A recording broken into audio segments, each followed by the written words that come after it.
नमस्कार, सीएनबीसी आवाज पर आपका स्वागत है। आवाज समाचार के साथ मैं हूं मनोज श्रीवास्तव। खबरों की शुरुआत करते हैं इस वक्त की हेडलाइंस के साथ।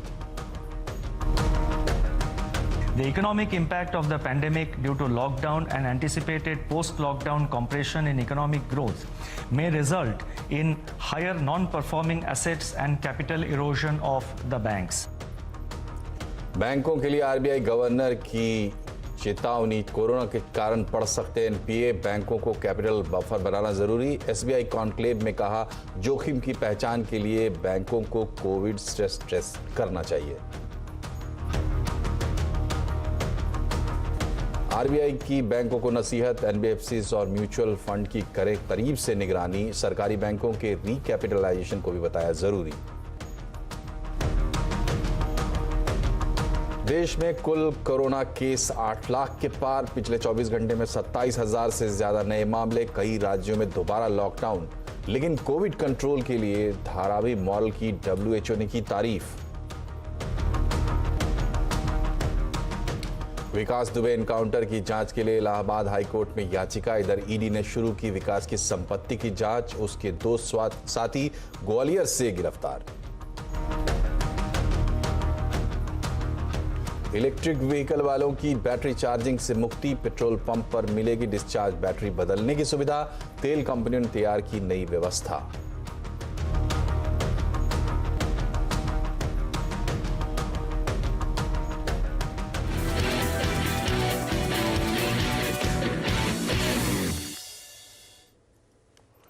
कोरोना संकट के बीच आरबीआई गवर्नर शक्तिकांत दास ने बैंकों को आगाह किया है कि आरबीआई ने की कदमों से तात्कालिक तौर पर सुधार हो सकता है, लेकिन मध्यम अवधि का आउटलुक अनिश्चित है। उन्होंने कहा कि कोरोना के कारण बैंकों के एनपीए में बढ़ोतरी हो सकती है, इसलिए कैपिटल बफर बनाना जरूरी है। आरबीआई गवर्नर ने एनबीएफसीज और म्यूचुअल फंड की निगरानी की भी हिदायत दी है।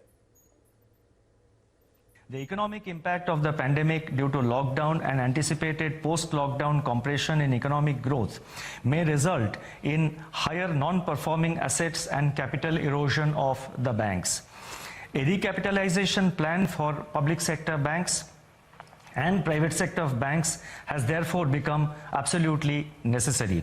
While NBFC sector as a whole may still look resilient, the redemption pressure on NBFCs and mutual funds also need close monitoring. Increasing share of bank lending to NBFCs and the continuing crunch in market-based financing faced by NBFCs and HFCs also needs to be watched very carefully. We as a system, how the banks and other financial entities deal with this challenge, how they respond to this challenge.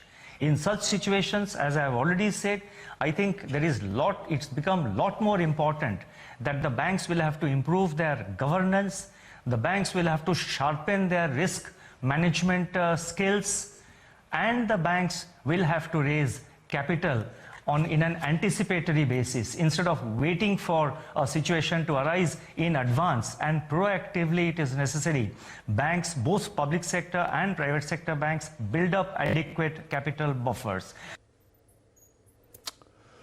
तो ये थे RBI governor Shaktikanta Das. Bankers के लिए जो इन्होंने message दिया उसको ठीक से समझने के लिए और उसका फॉल आउट समझने के लिए हमारे साथ हमारे बैंकिंग एडिटर प्रदीप पंड्या जुड़े हुए हैं, साथ ही केआर चौकसी के देवेंद्र चौकसी भी जुड़े हुए हैं, जिनसे प्रदीप पंड्या बात करेंगे। लेकिन प्रदीप जी, आप चौकसी साहब से सवाल पूछे, इससे पहले मैं आपसे समझना चाहूँगा कि एनपीएज, एनबीएफसीज और म्यूचुअल फंड्स को लेकर जो गवर्नर ने कहा उसको आप कैसे देखते हैं? जो हमने अपने दर्शकों को कुछ अंश अभी सुनाए आरबीआई गवर्नर के उस भाषण के, इसके साथ साथ उन्होंने 2 बातें कही जिस पर ध्यान देना ज़रूरी है। उन्होंने कहा कि पूरा का पूरा जो वित्तीय क्षेत्र है, बैंक्स, एनबीएफसीज हैं, इनका जो पहले का अनुभव है कि किसी संकट के दौर में कितना नुकसान होता है, वर्स्ट केस में कितना एनपीए होता है, शायद वो इस बार काम नहीं आएगा, उससे ज़्यादा नुकसान हो सकता है, इसलिए आप ध्यान रखिए। दूसरी बात उन्होंने कही एडवर्स फीडबैक लूप की, जिसका मतलब ये होता है कि अगर एक बार आपको लॉस होने लगा, उन्होंने खासतौर पे एनबीएफसीज और म्यूचुअल फंड का नाम लिया है, तो ये एंटिटीज़ अचानक से फाइनेंसिंग बंद कर देती हैं। तो उससे जो बोरो करने वाले जो बिजनेसेस हैं, जो कंपनीज हैं, जो सेक्टर्स हैं, उनके सामने क्राइसिस खड़ा हो जाता है और जो एनपीए ना होने वाला हो वो भी एनपीए होने लगता है। तो इस स्थिति को ध्यान में रखते हुए उन्होंने कहा है कि फाइनेंशियल सर्विसेज सेक्टर जो है पूरा का पूरा मोटे तौर पे सबसे अहम बैंक, उसके अलावा एनबीएफसीज और म्यूचुअल फंड्स जिनकी बड़ी भूमिका हो चुकी है, इन सभी को वर्तमान परिस्थितियों में एक स्ट्रेस टेस्टिंग करनी चाहिए। उनको पूरा थॉरोली अपने बुक्स को इन्वेस्टिगेट करना चाहिए कि कहाँ पे कितना नुकसान हो सकता है और उस लिहाज से जितनी ज़रूरत पड़ सकती है आने वाले दिनों में उतनी पूंजी जुटानी चाहिए, कैपिटल रेस कर लेनी चाहिए ताकि वो इस घाटे को उठाने में सक्षम रहें, उनके कारोबार पर इसका असर ना पड़े और बैंकिंग सेक्टर के फ्रीज हो जाने की वजह से ऐसा ना हो कि इंडस्ट्री को पैसे की कमी हो जाए और जो कंपनियां दिक्कत में नहीं थी वो दिक्कत में आ जाए।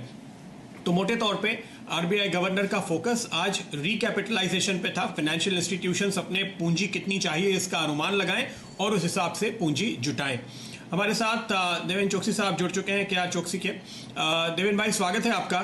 जिस तरह से आरबीआई गवर्नर ने आज इस बात को कहा है, इसके पहले ही हमने देखा पिछले महीने कोटक बैंक ने पूंजी जुटाई, हाल में एक्सिस बैंक और आईसीआईसीआई बैंक ने पूंजी जुटाने का फैसला ले लिया है, उसकी प्रक्रिया अब धीरे धीरे आगे बढ़ेगी।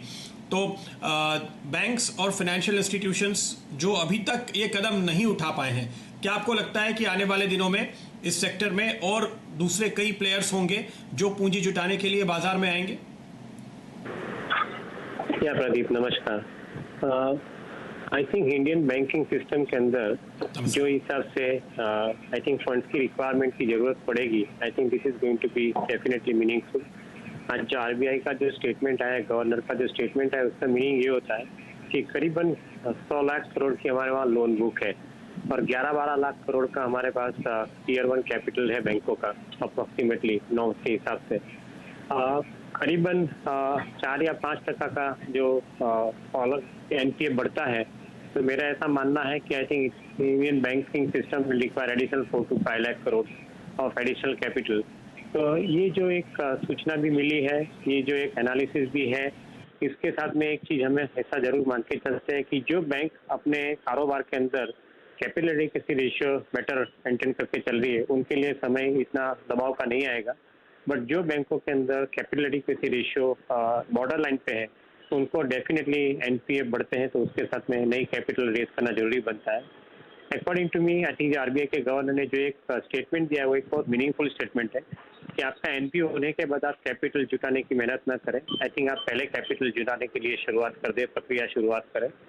दूसरी चीज के ऊपर उन्होंने जो भार दिया है, उसके अंदर रिस्क मैनेजमेंट के ऊपर ज्यादा भार दिया है। उदय कोटक ने भी यही चीज के ऊपर भार दिया है, उनके जो लेटर टू शेयरहोल्डर्स के अंदर उन्होंने लिखा है कि रिस्क मैनेजमेंट के ऊपर भार देना जरूरी बनता है। आई थिंक कौन सी जगह से रिस्क ज्यादा हो सकता है, उसके ऊपर आज बैंक की मैनेजमेंट को ज्यादा काम करना पड़ेगा। तो मैं ऐसा समझता हूँ ये दो चीज के ऊपर आई थिंक आगे जाके बैंकों का आउटलुक निर्भर रहेगा। एक तरफ कैपिटल कैसे रेज करते हैं, दूसरी तरफ रिस्क कैसे मैनेज करते हैं। Accordingly, I think we will be seeing how the banks are progressing, and particularly public sector banks. तो देवेन भाई, इस समय आप देखिए बैंकों में एक अच्छी तेजी देखने को मिल रही है पूरे बाजार के साथ साथ, बल्कि पिछले हफ्ते में आप देखिए तो बैंक्स फिर से लीड करने लगे हैं। तो क्या आपको लगता है कि बाजार ने इस बात को फैक्टर इन कर लिया है कि आगे आने वाले दिनों में एफपीओज, क्यूआईपीज ये होने वाले हैं और ये डिमांड मीट हो जाएगी, इसलिए ये कोई चिंता की बात नहीं है? मार्केट में जो प्रदीप फैक्टर किया हुआ है, उसके अंदर I think market is factoring के जो मॉरेटोरियम बेस्ड लोन्स है, उसके अंदर I think compare to month of May, in the month of June I think there is an improvement. So number of people opted for moratorium in the month of June is less, so that is one positive thing. Second thing, कारोबार चालू होने के साथ में banking system के अंदर funds की requirement वापस आनी शुरू हो गई है। Eight the same time I think जो कॉस्ट ऑफ फंड्स घटे हैं, तो उसका एक मीनिंग ये होता है कि जो बॉन्ड यील्ड है उसका परफॉर्मेंस बेटर आता है, और बेटर बॉन्ड का परफॉर्मेंस आने के साथ में ओवरऑल बैंक की बैलेंस शीट जो है उसके अंदर एक थोड़ा बहुत सपोर्ट मिल सकता है। तो ये सब चीज के ऊपर मार्केट ने रिसेंट टाइम्स के अंदर एक रैली दिखाई है। Eight the same time I think जो बैंक के अंदर सक्षमता है फंड रेज करने की, उसके अंदर इन्वेस्टर को कॉन्फिडेंस ज्यादा है, तो वहाँ पे भी आई थिंक बाइंग अपॉर्चुनिटी बनती है, and I think investors are putting money into those banks. So yes, to an extent I think market is already factored this particular possibility, but at the same time जो नई bank अभी जो bank आएगी, जो fund raise करने के लिए market में आती है, उनके अंदर ये 2 या 3 चीज के जो हम लोग ने जो डिस्कस किया उसके ऊपर ये बैंक का आई थिंक ज्यादातर इवैल्यूएशन हो सकता है मार्केट के अंदर।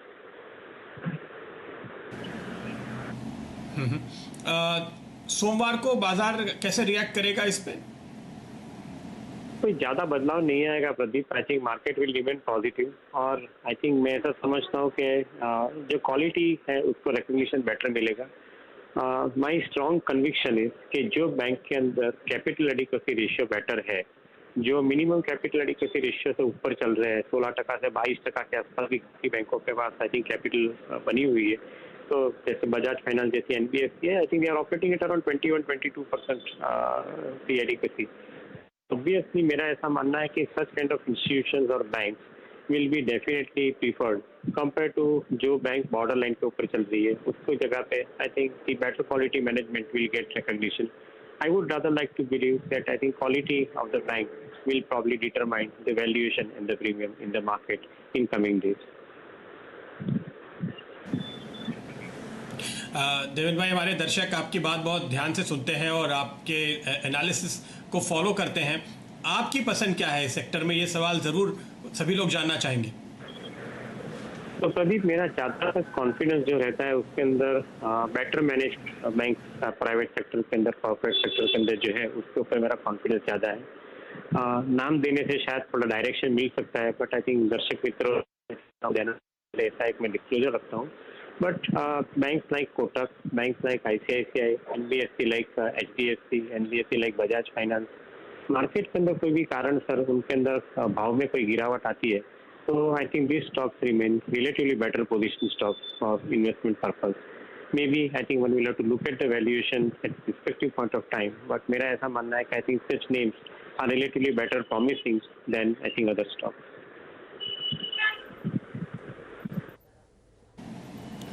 चलिए, आप दोनों का बहुत बहुत शुक्रिया प्रदीप जी और देवेंद्र जी। आपने गवर्नर की बात को सारे स्टेक होल्डर्स के लिए एक तरह से समझाने की कोशिश की।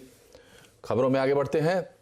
देश में कोरोना की बेकाबू रफ्तार जारी है। बीते 24 घंटों में 27,000 से ज़्यादा नए केस मिलने से के साथ ही देश में कुल मरीजों की संख्या जो है 8,21,000 के करीब पहुंच गई है। मुंबई और महाराष्ट्र में सबसे ज़्यादा हालात ख़राब है। हालांकि मुंबई के धारावी में जिस तरह कोरोना पर कंट्रोल पाया गया है उसको लेकर अब WHO ने तारीफ की है। कोरोना से जुड़ी हर अपडेट के साथ दिल्ली से आलोक प्रियदर्शी और मुंबई से अभिषेक पांडे हमसे जुड़े हुए हैं। हम अपने संवाददाताओं से अपडेट लेंगे, लेकिन उससे पहले आइए सुन लेते हैं कि एशिया की सबसे बड़ी झुग्गी बस्ती धारावी को लेकर WHO ने क्या कहा है। In Dharavi, a densely packed area in the mega city of Mumbai, a strong focus on community engagement and the basics of testing, tracing, isolating, and treating all those that are sick is key to breaking the chains of transmission. तो अब सबसे पहले बात करते हैं अभिषेक से जो मुंबई से जुड़े हुए हैं। अभिषेक, WHO ने धारावी मॉडल की बहुत तारीफ की है, ये तो बात अपनी जगह अच्छी है, लेकिन महाराष्ट्र और मुंबई, पिंपरी चिंचवाड़, पुणे, ठाणे, ये तमाम इलाके जो हैं अभी हालात यहाँ किस तरीके के हैं? देखिए, अगर मुंबई की बात की जाए इस समय तो मुंबई में लगातार हालात खराब हैं। महाराष्ट्र की बात करें तो 7,000 से ज्यादा मरीज एक दिन में आए हैं 24 घंटे के भीतर। हालांकि धारावी को लेकर जो WHO ने तारीफ की है वो बहुत एक अच्छी खबर है देश के लिए, क्योंकि धारावी में जिस तरीके से कोरोना की चेन तोड़ने में कामयाबी मिली, ठीक उसी तरीके से आने वाले समय में महाराष्ट्र सरकार की कोशिश है कि उन जगहों पर भी चेन तोड़ी जाए जहां पे कोरोना के केसेस बढ़ रहे हैं। अगर पूरे महाराष्ट्र की बात की जाए तो करीब 5 से 6 महानगर पालिकाओं को फिलहाल फिर से पूरी तरीके से लॉकडाउन कर दिया है, ताकि वहां पर ज्यादा से ज्यादा संख्या में जो लोग पॉजिटिव आ रहे हैं उनको रोका जाए और उनकी चेन को तोड़ा जा सके। फिलहाल महाराष्ट्र सरकार ने अब प्राइवेट लैब्स को भी मंजूरी दे दी है कि अगर किसी को लगता है कि वो पॉजिटिव सिम्टम्स उसको दिख रहे हैं तो खुद जाके बिना प्रिस्क्रिप्शन के प्राइवेट लैब्स में अपना इलाज अपनी टेस्टिंग करा सकता है। और अगर असिम्टोमेटिक पेशेंट है तो उसे अपने घर पे रहने की भी सलाह दी जा सकती है। यानी सरकार की हर संभव कोशिश है कि कोरोना की चैन तोड़ी जाए, और खासकर धारावी मॉडल की जो बात WHO ने कही है, ठीक वही मॉडल महाराष्ट्र सरकार दूसरे अलग अलग महानगर पालिकाओं में भी इम्प्लीमेंट करने की कोशिश कर रही है। चलिए, तो ये था मुंबई और महाराष्ट्र का अपडेट। अब चलते हैं, हमारे संवाददाता आलोक प्रियदर्शी दिल्ली से हमारे साथ जुड़े हुए हैं आप पूरे देश का अपडेट लेकर। आलोक, ये बताइए कि एक तो की बड़ी खबरें क्या है कोरोना की, और अब ऐसा लगता है कि कई राज्यों में फिर से लॉकडाउन की स्थिति बन गई है। बिल्कुल, देखिए लॉकडाउन हुआ था, उसके बाद से जब से लॉकडाउन खुला है उसके बाद से देखिए तो कोरोना की जो रफ्तार है लगभग बेकाबू हो गई है। पिछले 24 घंटे में 27,114 नए मामले आए हैं, जो अब तक के सबसे ज्यादा मामलों में से हैं, और 519 मौतें भी हो गई हैं। अगर पूरे देश का देखें तो पूरे देश में 8 लाख से ज्यादा कोरोना के मरीज हो चुके हैं। इस वक्त 8,21,000 के करीब इस वक्त मरीज हैं, और करीब देखें तो 22,000 से ज्यादा मौतें भी हो चुकी हैं। तो कोरोना की रफ्तार थम नहीं रही है, लगातार बढ़ती जा रही है, रोज नए मामले सामने आ रहे हैं। लेकिन जहां तक रिकवरी रेट की बात है तो रिकवरी रेट को लेकर थोड़ा संतोष की खबर है, जो करीब 62.78% की रिकवरी रेट है। करीब इसी के साथ जो 5 लाख 5.25 लाख के आसपास मरीज ठीक होकर घर भी जा चुके हैं, तो ये एक राहत की बात है। और भारत सरकार ने ये भी कहा है कि देश में जो मोर्टेलिटी रेट है 2.72%, ये दुनिया में सबसे बेहतर है। यानी हमारी रिकवरी रेट भी ठीक हो रही है, सुधर रही है, और साथ ही साथ मोर्टेलिटी रेट में भी सुधार हो रहा है। तो दोनों पक्ष से देखें तो संतोष की खबर है, भारत सरकार इसको लेकर संतोष जता रही है। लेकिन जहां तक अगर बात करें और राज्यों के हिसाब से तो महाराष्ट्र नंबर 1 पर बना ही हुआ है, उसके बाद तमिलनाडु है, दिल्ली है। दिल्ली में अगर देखें तो दिल्ली में भी काफी ज्यादा मरीज सामने आ रहे हैं। लेकिन दिल्ली में ये देखा गया है कि दिल्ली सरकार ने ये कह दिया है सभी को कि कोई भी टेस्ट करा चुका है, क्योंकि दिल्ली में जो रैपिड टेस्ट है वो शुरू हो चुका है। और पूरे देश में देखें तो करीब 2 लाख टेस्ट रोजाना हो रहे हैं, तो टेस्ट की भी संख्या बढ़ाई गई है। और दिल्ली जो एक तरह से हॉटस्पॉट बना हुआ है, वहां पर भी जैसे महाराष्ट्र में हुआ है वैसे दिल्ली में भी ये कह दिया गया है कि रैपिड टेस्ट हो रहा है। जिसको भी जरूरत है, जिसको भी लगता है कि वो सिम्टोमेटिक हो रहा है, तो वो जाकर कोरोना का टेस्ट करा सकता है। और एक बार फिर से बात करें लॉकडाउन की, तो लॉकडाउन फिर से दोबारा कई राज्यों में वापस आ रहा है। महाराष्ट्र में भी कई जगहों पर लॉकडाउन दोबारा से लगाया जा रहा है, और साथ ही साथ पुणे और यूपी में भी करीब 58 घंटे का लॉकडाउन फिर से लगाया गया है। तो ये अपने आप में एक बड़ी बात है कि राज्य सरकारें फिर से अपने लेवल पे, अपने स्तर पर लॉकडाउन की तरफ आगे बढ़ रही है, जबकि भारत सरकार की तरफ से ये पूरा का पूरा जो एक तरह जिम्मेदारी है, या फिर कह सकते हैं कि रिस्पॉन्सिबिलिटी है, वो राज्यों पर छोड़ दी गई है। जी, तो आलोक आपका बहुत बहुत शुक्रिया, और अभिषेक आपका भी शुक्रिया। महाराष्ट्र और पूरे देश का अपडेट आपने सुना। तो कोरोना में अब एक बार फिर से लॉकडाउन कई जगहों पर है, तो ये सिलसिला ऐसा लगता है कि अभी चलने वाला है। बहरहाल हम आगे बढ़ते हैं और एक दिलचस्प खबर आपको बताते हैं।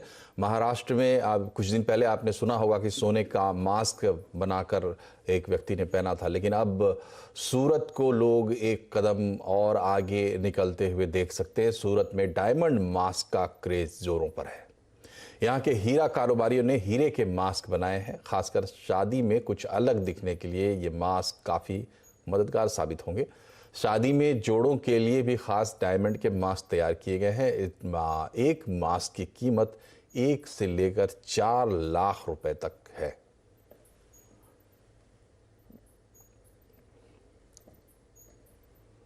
और विकास दुबे के एनकाउंटर का मामला पहुंचा अदालत। पूरी खबर एक छोटे से ब्रेक के बाद।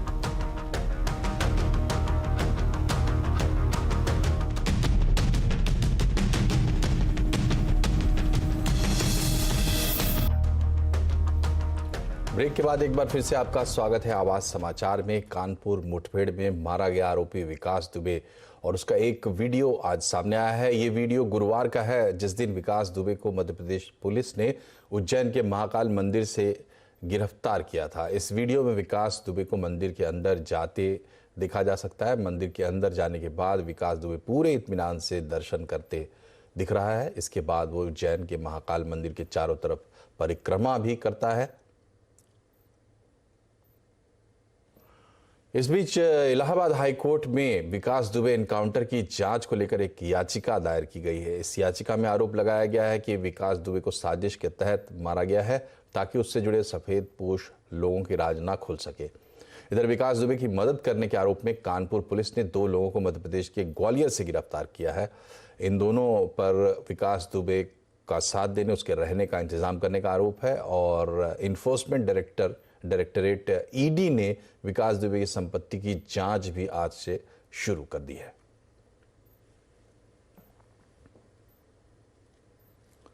तो ये था विकास दुबे से जुड़ा हुआ आज का अपडेट। और अब बात चीनी प्रोडक्ट्स की। आखिर क्यों सस्ते होते हैं चीनी प्रोडक्ट्स? क्यों बेहतर क्वालिटी का सामान बनाने के बाद भी देसी मैन्युफैक्चरर्स चीन से मुकाबला नहीं कर पाते?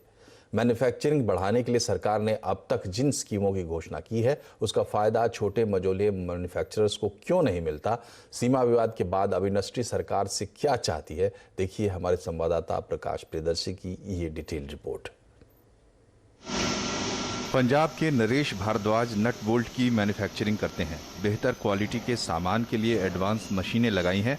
कॉस्ट कम रहे इसके लिए तमाम जतन करते हैं। इसके बावजूद चीन से आने वाले नट बोल्ट सस्ते हैं। भारद्वाज परेशान है कि वो सामान यहीं बनाते हैं जबकि चीन लॉजिस्टिक कॉस्ट के साथ हमारे बाजारों में 15 से 20% सस्ता माल बेच रहा है। हम लुधियाना में जो परचेज करते हैं रॉ मटेरियल, वो लोकल मिल्स का परचेज करते हैं और उनका जो प्राइस है वो डे टू डे वेरिएशन करता है। कुछ जैसे इलेक्ट्रिसिटी वगैरह गवर्नमेंट के जो प्राइस हैं तो वो एक उसमें भी काफ़ी प्राइस ज़्यादा है एज़ कम्पेयर टू चाइना। समस्या का अंत यही नहीं है। दरअसल सरकार मशीन खरीदने के लिए 15% की सब्सिडी देती है। भारद्वाज ने 2018 और 2019 में 50 लाख रुपए से ज़्यादा कीमत की 2 मशीनें खरीदी थीं, लेकिन सब्सिडी का पैसा अब तक नहीं मिला। एक तो ऊंची ब्याज दर, ऊपर से समय पर सब्सिडी नहीं। ऐसे में लागत तो बढ़नी ही है। तो ये सिस्टम में इतना डिले क्यों होता है, ये थोड़ा हमको समझ में नहीं आता है। क्योंकि गवर्नमेंट को अगर सब्सिडी देनी है तो इमीडिएट वो अगर हम परचेज करते हैं कोई भी मशीन तो उसके चलो 2-4 महीने के अंदर अंदर उसको वेरीफाई करके अपना सब्सिडी प्रोवाइड करनी चाहिए ताकि हम सरवाइव कर पाएँ। जानकार मानते हैं कि हाई वॉल्यूम प्रोडक्शन के लिए सरकार कुछ सालों तक इंसेंटिव्स दे, लेकिन लॉजिस्टिक कॉस्ट को तुरंत मौजूदा 14% से कम करे, क्योंकि इस मामले में चीन की कॉस्ट 8% से भी कम है। घरेलू प्रोडक्ट चीन के मुकाबले 3-4 साल ज्यादा चलते हैं, लेकिन बिकते चीन के ही ज्यादा हैं, क्योंकि वो सस्ते हैं। जब बड़ा बाजार मौजूद है, पर्याप्त क्षमता भी है, फिर बेहतर नीतियों से देसी सामान सस्ते क्यों नहीं हो सकते? प्रकाश प्रियदर्शी, दिल्ली। अगर आपके पास इलेक्ट्रिक गाड़ी है या आप खरीदने की सोच रहे हैं तो ये आपके काम की खबर है। दरअसल चार्जिंग के लिए आपको घंटों इंतजार करने की अब जरूरत नहीं होगी। पेट्रोल पंप पर अब चार्ज करवाने की जगह बैटरी बदलने की सुविधा होगी। नए नियमों के हिसाब से तेल मार्केटिंग कंपनियों को के लिए ज़रूरी है कि वो पेट्रोल पंप पर क्लीन एनर्जी का कम से कम एक सोर्स ज़रूर रखें। उसी को देखते हुए पेट्रोलियम मंत्रालय ने जो निर्देश दिए उसके हिसाब से तेल कंपनियों ने शुरुआत में पेट्रोल पंप पे चार्जिंग स्टेशंस लगाएं। और सबसे बड़ी बात यह है कि जो चार्जिंग का टाइम है वो घंटे भर से भी ज़्यादा है। तो अगर कोई इस चार्जिंग स्टेशन का इस्तेमाल करने के लिए आता भी है तो उसको कम से कम 1 घंटा यहाँ पे वेट करना पड़ेगा। उसको देखते हुए अब तेल कंपनियों ने अपनी रणनीति बदल दी है और अब वो चार्जिंग स्टेशंस के बजाय, क्योंकि 5 लाख रुपए से ज़्यादा का इन्वेस्टमेंट है, इसका इस्तेमाल नहीं है, लिहाजा इससे बचने के लिए अब वो बैटरी स्वैप बिजनेस की तरफ ज़्यादा फोकस कर रहे हैं। उसके लिए रणनीति तैयार की है। HPCL, IOC, BPCL जैसी तमाम कंपनियों ने ये रणनीति तैयार की है। IOC ने तो इसकी तैयारी शुरू भी कर दी है, पायलट प्रोजेक्ट शुरू कर दिया है। चंडीगढ़ में इस तरह के बैटरी स्वैप स्टेशन की शुरुआत भी कर दी गई है और ये कहा जा रहा है कि अगले 10 से 15 दिनों के अंदर वसंत विहार में भी एक इस तरह के बैटरी स्वैप फैसिलिटी की शुरुआत की जाएगी, जहाँ पे कंज्यूमर आएँ और आने के बाद यहाँ पर अपने डिस्चार्ज बैटरी को दे दें और फिर चार्ज बैटरी ले जाएं। बिल्कुल भी इसके लिए इंतज़ार करने की ज़रूरत नहीं है और जो कॉस्ट है वो बैटरी की साइज़ और उसकी कैपेसिटी के हिसाब से देना पड़ेगा। तो एक तरीके से ये एक बेहतरीन शुरुआत है, लेकिन सबसे बड़ी बात यही है कि किस तरीके से गाड़ियों की संख्या में बढ़ोतरी होती है और फिर ये कितना बिजनेस के हिसाब से वायबल होता है, ये जो है वो इस बात पर निर्भर करेगा कि कस्टमर का रिस्पॉन्स किस तरीके से होता है। चलिए, तो इस बुलेटिन में फिलहाल इतना ही, लेकिन खबरों पर लगातार अपडेट के लिए आप CNBC आवाज़ से जुड़े रहिए ट्विटर, फेसबुक और यूट्यूब के जरिए। नमस्कार।